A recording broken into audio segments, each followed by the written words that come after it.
Hello everyone, আসসালামু আলাইকুম। সবাই কেমন আছেন? আশা রাখি কাছে এবং দূরে যে যেখানে আছেন সবাই ভালো আছেন। তো ভিউয়ার্স, আমি অনেক দিন পর একটি ভিডিও নিয়ে আপনাদের সামনে হাজির হলাম। তো এই তো ভিডিওতে আছে আমি লাস্ট রোজার দিন কোথায় ইফতার করেছি আর ঈদ কোথায় করেছি। তো সবাইকে জানাই ঈদ মোবারক।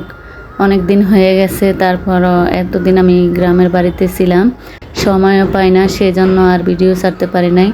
তাই বাসায় এসে কোথায় গিয়েছি কী করেছি এখন সেই ভিডিওগুলো আপনাদের সাথে শেয়ার করব।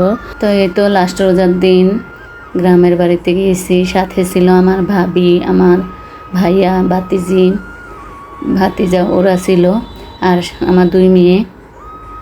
তো আমরা একসাথে গ্রামের বাড়িতে গিয়েছি। এই যে গ্রামের দৃশ্যটা কত সুন্দর, তাই না?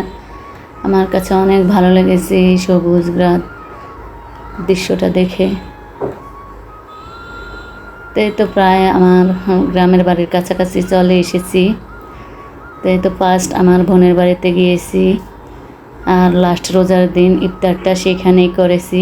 তা আমার বোন অনেক কিছু আয়োজন করেছে। তো সাথে আমার ভাবি, ভাই, আমার আম্মা সবাই ছিল লাস্ট রোজার দিন ওইখানে ইফতার করার জন্য ও দাওয়াত করেছে। তো সবাই মিলে ইফতারটা করলাম। তো আমার বোনের বাড়ি আর আমার বাবার বাড়ি, শ্বশুর বাড়ি কাছাকাছি। তাই প্রথম হলো আমার বোনের বাড়ি, তারপর হলো আমার বাবার বাড়ি, তার পাশে আবার আমার শ্বশুর বাড়ি। তো এখানে ইফতার করার জন্য ও জোর করেছে, তাই আমরা সবাই এখানে ইফতার করেছি।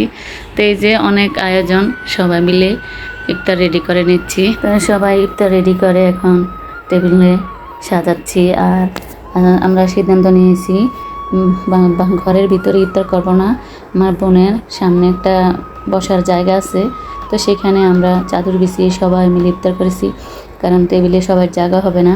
তাই সবাই মিলে ইফতারটাও রেডি করেছি। তো ইসবগুলের ভুসি, তকমার দানা, ট্যাং দিয়ে লেবুর রস দিয়ে একটা শরবত বানিয়ে নিচ্ছে।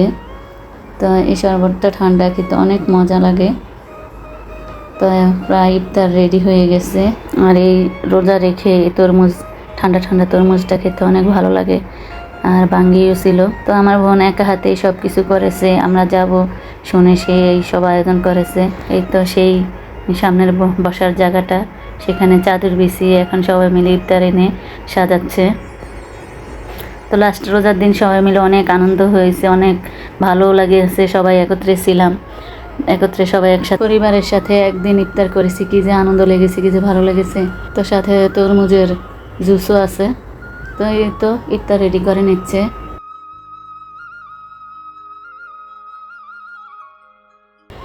আর এই তো ইফতারের পরে শুনি চাঁদ উঠেছে, ঈদ হবে।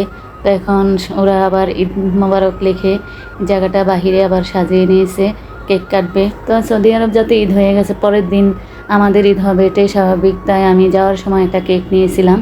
তো এখন ওরা, আমার 2 মেয়ে, আমার ভাতিজিরা মিলে, আমার বোনের মেয়ে মিলে ওরা কেকটা কাটবে আর এখানে বসে মেহেদি দিবে।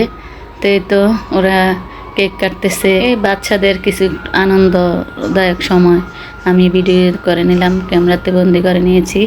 তো এই তো ওরা কেক কেটে সবাইকে ভাগ করে দিয়েছে, সবাই মিলে খেয়েছি। আর এখন ওই যে মেহেদি দিবে, তো মেহেদি দেওয়ার জন্য যে 2জন বসে পড়েছে। আমার 2 ভাতিজির হাতে আমার এক বড় ভাতিজি, ও ছোটো জনকে দিয়ে দিচ্ছে, আর আমার মেয়ে আমার বড় আরেক ভাতিজিকে দিয়ে দিচ্ছে। সাথে গিয়ে আমার ছোটো মেয়েও বসেছে। তো এই তো মেহেদি দিয়ে তারপর রাত্রে চলে গিয়েছে আমার বাবার বাড়িতে। তো বাবার বাড়িতে ঈদ করব, এই জন্যই বাড়িতে গিয়েছি। আর দীর্ঘ 18 বছর পর আমার বাবার বাড়িতে ঈদ করতে গিয়েছি। তো অনেক আনন্দ করেছি। ঈদের দিন আবার আমার বোন এসেছে, আবার আমরা আমার শ্বশুরবাড়িতে যাচ্ছি। আমার আম্মা, আমার বোন, আমার ছোটো ভাইয়ের বউ, তারপর ভাতিজিরা মিলে আমার শাশুড়িকে দেখতে গিয়েছি। আমার শাশুড়ি তো বিছানায়, তাই উনি চলাফেরা করতে পারে না, তো উনি অনেক অসুস্থ। তা আমার আম্মাও গিয়েছে ওনাকে দেখার জন্য, আমার আম্মাকে নিয়ে গিয়েছি। তো দেখে আসলাম আর আসলাম, ঘুরে সবাই মিলে একত্রে আনন্দ করেছি, অনেক ভালো লেগেছে। তো ভিউয়ার্স, আমার ভিডিওটি যদি ভালো লাগে তাহলে লাইক, কমেন্ট, শেয়ার করবেন এবং সাবস্ক্রাইব করে আমার পাশে থাকবেন। পরবর্তী ভিডিও দেখার আমন্ত্রণ রইল। আজকের জন্য বিদায় নিচ্ছি। আল্লাহ হাফেজ।